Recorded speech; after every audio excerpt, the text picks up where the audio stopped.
مم مم نوری کدھر ہو آپ؟ علی لاؤنج میں آتے ہی سحر کو آوازیں دینے لگ گیا تھا۔ سحر مسکراتے ہوئے اپنے کمرے سے نکلی۔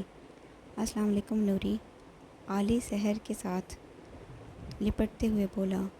وعلیکم السلام، کیسا ہے میرا علی؟ تمہارا علی تو ٹھیک ہے، ہمارے بچوں کا پوچھو، یاسر انس کے ساتھ اندر آتے بولا۔ سحر یاسر کی بات سن کر مسکرا دی اور اپنی بہن سے ملنے لگ گئی۔ بچوں کو بھی لے آتی آپی، بس شام کو واپس چلے جانا تو بچوں کو گھر ہی چھوڑ آئے۔ چلیں پھر آپی، آپ لوگ بیٹھے، میں چائے لاتی ہوں۔ انس اور یاسر باتوں میں لگ گئے تھے تو ایمان بھی اٹھ کر سحر کے پیچھے کچن میں چلی گئی۔ علی پہلے ہی وہاں تھا۔ علی چلو کھیلو جا کر، اپنی نوری تھوڑی دیر کے لیے مجھے دے دو۔ لے لیں خالہ جانی، رہیں گی تو میری ہی، علی منہ بسوڑتا ہوا کہہ کر چلا گیا۔ سحر تم آ جاتی تو شادی کی تیاری میں تھوڑی مدد ہی ہو جاتی، ایمان ہچکچاتے ہوئے بولی۔ آپی میرا دل نہیں کرتا وہاں آنے کو۔ ایمان نے اپنی بہن کی بات سن کر اسے غور سے دیکھا، جس کا چہرہ ہر تاثر سے عاری تھا۔ کب تک وہاں نہیں آؤ گی؟ بھاگتے بھاگتے تھک جاؤ گی۔ میرے ساتھ علی ہے، یہ مجھے تھکنے نہیں دے گا، سحر نے کپ میں چائے ڈالتے ہوئے کہا۔ سحر فخریہ لہجے میں بولی، یہ لیں آپ چائے لے کر جائیں، میں کھانے کی تیاری کر لوں، پھر یاسر بھائی جلدی جلدی مچائیں گے۔ ایمان سحر کے ہاتھ سے چائے کی ٹرے لے کر اسے گھوریوں سے نوازتے کچن سے نکل گئی اور لاؤنج میں آ کر ٹرے پٹکتے ہوئے ٹیبل پر رکھی اور خود صوفے پر ڈھہنے کے انداز میں بیٹھی۔ ماحول خاصا گرم لگ رہا تھا۔ انس نے کپ یاسر کو پکڑاتے ہوئے کہا اور ایک کپ خود کے لیے اٹھا کر ایمان کو ابرو اچکاتے دیکھا۔ میں ابھی کو لے کر گئی تھی کہ یہ پیچھے ہی جائے گی، لیکن اس نے ترلے منتیں کر کے واپس بلوا لیا۔ کوئی علی کو سمجھائے کہ کوئی علی کو مجھ سے چھین لے گا، بلا بلا۔ اور اب آپی ہم دونوں کے دن میں کافی دفعہ ہو جاتی ہے، انس افسردہ ہوتے ہوئے بولا۔ پتہ نہیں کیا چاہتی ہے، ساری زندگی گھٹ گھٹ کر چھپ چھپ کر تو نہیں گزارنی نا؟ ایمان دکھ سے افسوس کرتی بولی۔ غلطی میری بھی ہے، مجھے اکیلے چھوڑ کر نہیں جانا چاہیے تھا آپ دونوں کو۔ انس کے چہرے پر ندامت واضح نظر آ رہی تھی۔ یاسر لب بھنچے دونوں بہن بھائی کی گفتگو سن رہا تھا۔ غلطی تم دونوں کی ہے، تم دونوں کو اسے اس کے حال پر نہیں چھوڑنا چاہیے تھا، یاسر کچھ سوچتے ہوئے بولا۔ تو ایمان اور انس شرمندہ ہو گئے۔ جب وہ آئی تھی جس حالت میں آئی تھی، جاتے اس کے شوہر کے پاس گریبان پکڑ کر پوچھتے، لیکن واللہ ہماری سحر کی محبت آج تک اس شخص کا تم دونوں کو نام تک نہیں بتایا، اور تم دونوں نے کوشش بھی نہیں کی۔ افسوس ہے تم دونوں پر۔ اب وہ جیسے زندگی گزار رہی ہے گزارنے دو، اب کوئی فائدہ نہیں ہے۔ یاسر کی بات سن کر دونوں سر جھکا کر کپ کو گھورنے لگ گئے۔ چلیں مس علینا؟ جی سر، علینا جلدی سے کمپیوٹر بند کرتی کھڑی ہوتے ہوئے بولی۔ وہ دونوں پارکنگ کی طرف جا رہے تھے کہ دونوں نے نسوانی آواز پر سن کر پلٹے۔ ہائی سویٹ ہارٹ، اوہ فاریہ کیسی ہو؟ میں ٹھیک سویٹ ہارٹ، چلو اکٹھے چلتے ہیں، میں ڈنر کے لیے تمہیں پک کرنے آئی ہوں، فاریہ نے علینا کو نظر انداز کر کے کہا۔ سوری فاریہ، مجھے ایک میٹنگ میں جانا ہے، نیکسٹ ٹائم۔ اوہو، میٹنگ میں اپنی اس امپلائی کو بھیج دو نا، فاریہ نے لاڈ سے کہا اور نخوست سے الینا کو دیکھا۔ الینا اسے ایک آنکھ نہ بھاتی تھی، جو اپنے آپ کو پورا کور کر کے رکھتی تھی۔ حجاب سے اپنے بالوں کو بھی کور کیا ہوا ہوتا تھا۔ بوڑھی گڑیا جیسی آنکھیں، حد سے زیادہ سفید رنگ، تیکھی ناک، گلابی ہونٹ اور ہونٹوں کے اوپری جگہ پر تل، جس کی کشش کسی کو بھی اپنی طرف کھینچ سکتی تھی۔ پیروں تک پہنی میکسی جو پری جیسی تھی، فاریہ کی آنکھوں میں کھٹکتی تھی۔ فاریہ شاہد صاحب کی بزنس پارٹنر فیاض لغاری کی سب سے چھوٹی اور لاڈلی بیٹی تھی۔ نو سویٹ ہارٹ، ہم چل رہے ہیں، میں نے ایک دفعہ کہہ دیا نا۔ نہیں تو نہیں، نیکسٹ ٹائم دیکھوں گا۔ الینا چلیں، فاریہ نے تلملاتے ہوئے کہا۔ لیکن عارف اس کو اگنور کیے ڈرائیونگ سیٹ پر بیٹھا اور گاڑی زن سے فاریہ کے قریب سے نکال کر یہ جا وہ جا۔ فاریہ تن فن کرتی گاڑی میں بیٹھی اور غصے میں فل سپیڈ پر گاڑی چلانے لگ گئی۔ آج تک کسی نے اسے انکار نہیں کیا تھا، لیکن عاقب ہمیشہ اسے رد کرتا تھا۔ وہ پھر بھی ڈھیٹ بنی اسی انداز میں اسے اپنی طرف مائل کرنے کی کوشش کرتی رہتی تھی۔ عاقب بنا کسی تاثر کے ڈرائیو کر رہا تھا۔ اس کو دیکھ کر لگتا نہیں تھا نہ وہ روڈ تھا اور نہ ہی سافٹ نیچر والا، وہ الگ ہی نیچر کا تھا، اپنے کام سے کام رکھنے والا، لاپرواہ سا۔ الینا نے بغور اسے دیکھا اور پھر خاموشی سے باہر کی طرف رخ کر کے بیٹھ گئی۔ مام، مام، مام، کیا ہو گیا؟ حارث بھائی کیوں چیخ رہے ہیں؟ میرے کانوں کے پردے ہل گئے ہیں، ہیرا سوالیہ انداز میں اکتا کر بولی۔ ہیروں کے بھی کان ہوتے ہیں اور پردے تو کھڑکیوں کے آگے لگے ہوئے ہوتے ہیں۔ حارث صوفے پر گرنے کے انداز میں بیٹھتے ہوئے سوچنے کی ایکٹنگ کرتا بولا۔ ہیرا فوراً چیخی، مام، آپ نے میرا نام ہیرا کیوں رکھا؟ ہیرا نے شفق بیگم کو آتے دیکھ کر بے چارگی سے پوچھا۔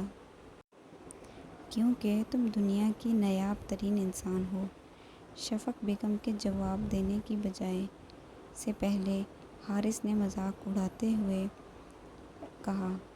ہیرا روحان سی ہو گئی تھی۔ حارث، کیوں تنگ کر رہے ہو؟ موم اب ہیرے کو تنگ بھی نہیں کر سکتے کیا؟ اچھا مجھے کھانا دے دیں، بہت بھوک لگی ہے۔ آپ کے بیٹے نے آفس میں بہت مشقت کروائی ہے۔ اچھا کیا، میرا بدلہ میرے چارمنگ بھائی نے لے لیا، ہیرا خوش ہوتے ہوئے بولی۔ تو حارث جل بھن گیا۔ بھائی، میری جان، پرنس، چارمنگ بھی، اور میں کس کیٹیگری میں آتا ہوں؟ آپ مراسیوں کی کیٹیگری میں آتے ہیں۔ ہیرا حارث کو چڑھاتے ہوئے کہہ کر اٹھی اور اوپر کی طرف بھاگی۔ موم، میں اسے چھوڑوں گا نہیں۔ حارث پھرتی سے اٹھا اور ہیرا کے پیچھے بھاگا۔ شفق بیگم بس دونوں کو دیکھ کر رہ گئی تھی۔ ان دونوں کے دم سے ہی تو گھر میں رونق ہو جاتی تھی، ورنہ وہ سارا دن گھر میں بوکھلائی پھرتی رہتی تھی۔ مس الینا، میں چھوڑ دیتا ہوں۔ نہیں سر، شکریہ، میں چلی جاؤں گی، الینا نے نرمی سے کہا۔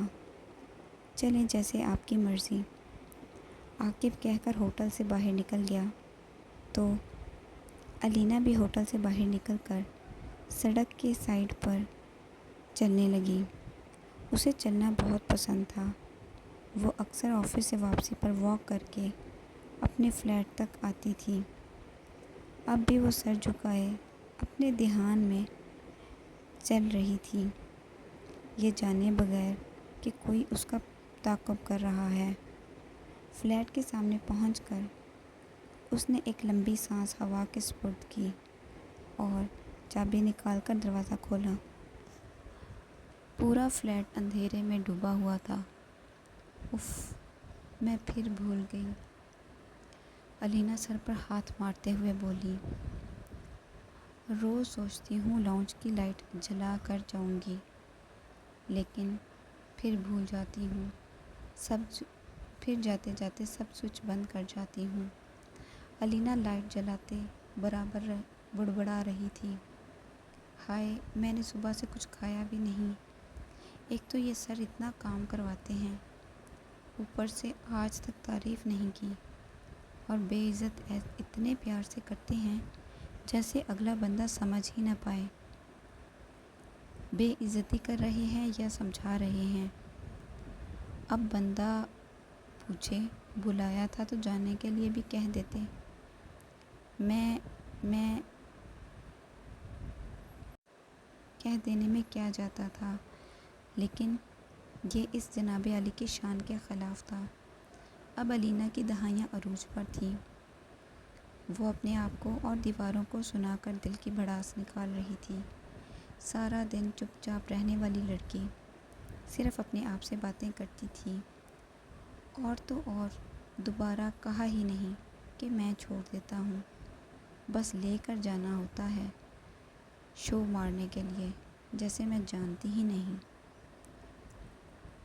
اس فاریہ کو لے کر جاتے تو پتہ چلتا، بات کرنے کی تو تمیز نہیں ہے اس لڑکی کو۔ آئی بڑی سر کو سویٹ ہارٹ کہنے والی، جیسے خود سویٹ کی فیکٹری ہو۔ الینا حجاب اتارتے صوفے پر بیٹھتے ہوئے بنا بریک کے بول رہی تھی۔ چل الینا، اب کچھ کھا کر سو جا۔ نہیں، مجھے تو ابھی فائل بھی کمپلیٹ کرنی ہے، ورنہ اس نے اچھے سے سمجھانے والے انداز میں بے عزتی کر دینی ہے۔ الینا دکھی انداز میں خود کو ہی بتا رہی تھی۔ اچھا ہے نا، زیادہ تھکوں گی تو زیادہ اچھی نیند آئے گی۔ میری قسمت میں تو مشقت کرنا ہی لکھا ہے۔ ڈیڈ، مجھے عاقب شاہد سے شادی کرنی ہے، فاریہ حکیمانہ انداز میں بولی۔ بیٹا ریلیکس۔ نو ڈیڈ، وہ ہر دفعہ میری انسلٹ کرتا ہے اس حجابن کے سامنے ہی۔ اب میں اسے اپنا بنا کر چھوڑوں گی، پھر وہ کہیں کا نہیں رہے گا۔ فاریہ طیش کے عالم میں اپنے خیالات فیاض صاحب کی گوش و گوار کر رہی تھی۔ اس وقت ان باپ بیٹی کے علاوہ کمرے میں کوئی نہ تھا۔ فیاض صاحب افسوس سے اپنی بیٹی کو دیکھ رہے تھے۔ پانی پیو۔ No dad, I don't need water, I just want to see him bent over in front of me. فاری میری جان، کسی کے پیچھے بھاگا نہیں جاتا، بھاگتے بھاگتے انسان خود تھکتا ہے۔ دوسرے انسان کو تو کوئی فرق ہی نہیں پڑتا، کیونکہ وہ اپنی زندگی میں ٹھہرا ہوا ہے۔ محبت پیچھے بھاگنے سے نہیں ملتی، برداشت کرنے سے ملتی ہے، جھکانے سے نہیں، جھکنے سے ملتی ہے۔ فیاض صاحب نے اسے سمجھاتے ہوئے کہا۔ ڈیڈ، آپ میری بات مانیں گے کہ نہیں؟ فاریہ اب بھی اپنی بات پر اڑی ہوئی تھی۔ اوکے، میں شاہد سے بات کر کے دیکھتا ہوں، پر یاد رہے اس کے سامنے جھکوں گا نہیں، صرف انڈائریکٹلی بات کروں گا تمہارے اور عاقب کے رشتے کی، اور مجھ سے کوئی امید نہ رکھنا۔ فیاض صاحب نے بیٹی کے سامنے ہارتے ہوئے کہا۔ Oh, thank you so much dad, now I feel relaxed. آپ نے تو میرا موڈ فریش کر دیا، فاریہ چہکتے ہوئے بولی۔ چہکتے ہوئے کمرے سے نکل گئی اور فیاض صاحب مشکل میں پڑ گئے تھے۔ بیٹی کو سمجھانے کا کوئی فائدہ نہیں تھا۔ کھانے کی ٹیبل پر سب خاموشی سے اپنی پلیٹوں پر جھکے ہوئے تھے۔ صرف علی نے ہی کوئی نہ کوئی بات کر لیتا تھا۔ وہ مم، آپ نے مجھے واپس اسکول میں داخل کروانے کے لیے بلایا ہے نا؟ واو، اب میں بھی طاہا تانیہ کی طرح اسکول جایا کروں گا۔ علی کی بات سن کر سحر کے حلق میں ہی نوالا پھنس گیا تھا۔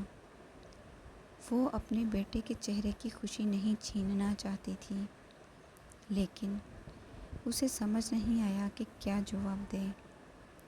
ایمان نے جتاتی نظروں سے سحر کو دیکھا۔ البتہ یاسر نے اشارے سے کسی بھی ری ایکشن سے منع بھی کیا تھا۔ سحرو، چاولوں کی ٹرے پکڑانا، انس نے ذرا اونچی آواز میں کہا۔ بھانجے جان، یہ چاول کھاؤ، اسکول بھی چلے ہی جاؤ گے۔ نہیں ماموں، مجھے نوری کھلائیں گی۔ علی نے نہ میں گردن ہلاتے ہوئے بولا۔ ابھی تو خود کھا رہے تھے، اب نور کیوں کھلائیں؟ انس نے ناسمجھی سے پوچھا۔ بس اب میں ان کے ہاتھ سے کھاؤں گا۔ سحر بے بسی سے اپنے بیٹے کو دیکھ رہی تھی، جو ہو بہو اپنے باپ کی طرح ضدی اور لاپرواہ تھا۔ تم بھی اپنی ماں کی طرح نرالے ہی ہو۔ نہیں، مم کہتی ہیں میں ڈیڈ پہ ہوں۔ علی کے منہ سے جلدی میں نکل گیا تھا۔ اس نے بول کر فوراً منہ پر ہاتھ رکھا۔ اوپس، کیا کہا؟ انس نے ہڑبڑا کر پوچھا۔ ایمان اور یاسر بھی سحر کو دیکھ رہے تھے۔ علی نے معصوم شکل بنائے سحر کو دیکھ کر بنا آواز کے سوری کہا۔ سحر اس وقت اپنے آپ کو بے بس محسوس کر رہی تھی۔ تم اپنے بیٹے سے تو اس شخص کا ذکر کر لیتی ہو، لیکن ہمیں بتاتے ہوئے تمہیں تکلیف ہوتی ہے، حالانکہ تمہیں علی کو نہیں بتانا چاہیے۔ اتنے پیار سے وہ اسے ڈیڈ کہتا ہے کہ جسے وہ کہیں کا پرنس چارمنگ ہو۔ سحر بہت افسوس ہوا۔ تم اپنے بیٹے کو اہم سمجھتی ہو، ہمیں نہیں۔ یہ بھی اس کی ہی اولاد ہے، یہ مت بھولنا۔ ایمان خفگی سے بولتے بولتے تھوڑا تلخ ہو گئی تھی۔ خالہ، آپ میری نوری سے ایسے بات نہیں کر سکتی۔ علی سحر کا روحانسی چہرہ دیکھ کر غصے سے بولا۔ 5 سال کے ہو تم، اور باتیں تم 15 سال کے بچے جتنی کرتے ہو۔ تمہاری نوری میری چھوٹی بہن ہے۔ ایمان آپی بس کریں، انس منت بھرے انداز میں بولا تو ایمان نے یاسر کو دیکھا کہ وہ اس کے حق میں بولے گا، لیکن اس کے چہرے پر سختی دیکھ کر ایمان نظریں چرا گئی تھی۔ ایمان چلو، یاسر بھائی کھانا، سحر نے بھیگی آواز میں کہا۔ اللہ تمہیں حوصلہ اور خوشیاں دے۔ یاسر نے سحر کے سر پر ہاتھ رکھتے دعا دی اور ایمان کو سخت نظروں سے اٹھنے کا کہا۔ بھائی، آپ نے سفر کرنا ہے، کچھ کھا لیتے، انس نے روایتی انداز میں فکر مندی سے کہا۔ کوئی بات نہیں یار، میرا ہی گھر ہے۔ ایمان چلو، یاسر نے اونچی آواز میں کہا تو ایمان جلدی سے کھڑی ہوئی۔ سحر نے بے بسی سے اپنی بہن اور بہنوئی کو جاتے ہوئے دیکھا تھا۔ مم، اب مت روئیں پلیز۔ آپ کی آنکھوں میں آنسو دیکھ کر مجھے کچھ ہونے لگ جاتا ہے۔ خالہ خود ہی غصہ کر کے ٹھیک ہو جاتی ہیں۔ سحر حیرت زدہ آبی کو دیکھ رہی تھی۔ ایمان، جو بھی تھا، تم سے سحر سے ایسی بات نہیں کرنی چاہیے تھی۔ تم نے اس کی آنکھوں کی اداسی نہیں دیکھی؟ میری بہن ہوتی اور اس کو ذرا سا بھی کوئی دکھ ہوتا تو دونوں بھائیوں نے زمین آسمان ایک کر دینا تھا، پر افسوس ہماری بہن ہی نہیں ہے۔ یاسر خفگی بھرے لہجے میں بول رہا تھا۔ وقتی غصہ بھی کم ہو گیا تھا۔ افسوس ہوتا ہے مجھے تم دونوں بہن بھائی پر۔ اپنی چھوٹی بہن کو ہی نہیں سمجھ پا رہے، اپنی ہی ہانکتے ہو اس کے سامنے اور وہ خاموشی سے سن لیتی ہے۔ یاسر، وہ ہماری بہن ہے، ہم اسے اچھے سے جانتے ہیں، وہ کس طرح بولتی ہے، کرتی ہے، آپ نہیں جانتے۔ ایمان نے اپنے آپ پر ضبط کرتے ہوئے ترش لہجے میں کہا۔ کاش میں اس کے لیے کچھ کر سکتا، یاسر نے گہری سانس لیتے ہوئے کہا اور پھر خاموشی سے ڈرائیو کرنے لگا۔ سارا راستہ ایمان بھی سوچوں میں ڈوبی رہی۔ ماضی ایمان، ابھی انس باہر چلا گیا ہے اور آپ بھی شادی کر رہی ہیں، میں اکیلی کیا کروں گی؟ سحر، تم میرے ساتھ چلو گی اور کیا کرو گی؟ نہیں اپی، میں آپ کے ساتھ نہیں جاؤں گی۔ سگے بھائی نے بوجھ نہیں اٹھایا؟ بہنوئی پر کیوں بنوں؟ سحر، وہ ایسے نہیں ہیں، آج رات کو تمہیں ملواؤں گی میں ان سے۔ ابھی مجھے تیار ہونے دو۔ نہیں، مجھے نہیں ملنا، سحر افسردہ ہوتے ہوئے بولی۔ اچھا تم ہاسٹل میں شفٹ ہو جاؤ اگر میرے ساتھ نہیں چل سکتی، اور تھرڈ آپشن تم بتا دو ہے تو، سحر صدمے سے بولی۔ دیکھو سحر، مجھے شادی تو کرنی ہے اور یاسر اور انکل بہت اچھے ہیں، میں اتنا اچھا پرپوزل ریجیکٹ نہیں کر سکتی۔ میں تمہیں ماہانہ خرچہ بھی بھیجتی رہوں گی، اور انس بھی تو بھیج رہا ہے تمہیں، اور کیا چاہیے؟ ایمان نے سحر کی آنکھوں کی نمی کو اگنور کرتے کہا اور ہارن کی آواز سن کر باہر نکل گئی، کیونکہ اسے یاسر کے ساتھ شاپنگ پر جانا تھا۔ سحر خاموشی سے اٹھ کر اپنے کمرے میں آ گئی تھی۔